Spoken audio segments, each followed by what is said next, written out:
এগুলো রিডিউস করছে, যার ফলে মর্টালিটি মরবিডিটি কেস অনেক কমে গেছে। এবং পোর ফ্যামিলিতে আন্ডার 5 এর চিলড্রেনের ক্ষেত্রে তাদের ক্ষেত্রে রোগ প্রতিরোধ ক্ষমতা বাড়ছে।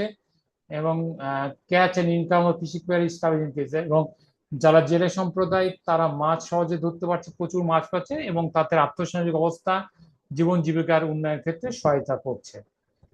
আমরা যদি আরেকটা এক্সাম্পল দেখি, যে lack of sufficient clean water, আমরা যদি একবার টপ থেকে বটমে যাই, ইনসাফিসিয়েন্ট মেইনটেন্স ফান্ড, অনেক সময় ফান্ডে মেইনটেন্স নাই, ব্যুরোক্রেটিক যা আমলাতান্ত্রিক জটিলতা হয়েছে, যারা আমাদের পানি উন্নয়ন বোর্ড বা যারা রয়েছে তারা ঠিকভাবে সঠিক সময়ে যদি পদক্ষেপ না নেয়, অনেক ক্ষেত্রে ডিট্রয়েট ওয়াটার সিস্টেম অবস্থা খারাপ দিকে যাচ্ছে।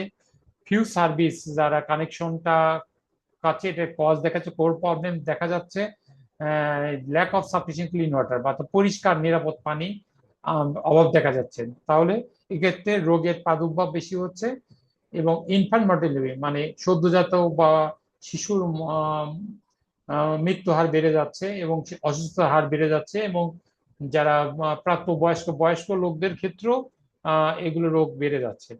যার ফলে প্রাপ্তবয়স্ক লোক তাদের প্রোডাক্টিভিটি ওয়ার্কার, তারা কর্ম হিসেবে যে কর্মঘন্টা দেওয়ার কথা তারা অসুস্থ, সে কর্মঘন্টা দিতে পারছে না, তারপরে পরিবার ইনকাম কম হচ্ছে, যার ফলে আমাদের প্রবৃদ্ধির হারও কমে যাচ্ছে, যেটা আমাদের দেশের অর্থনৈতিক অবকাঠামো কিন্তু উন্নয়নে হেল্প করে। ধন্যবাদ সকলকে সর্বশেষ প্রবৃদ্ধি অ্যানালাইসিস দেখার জন্য।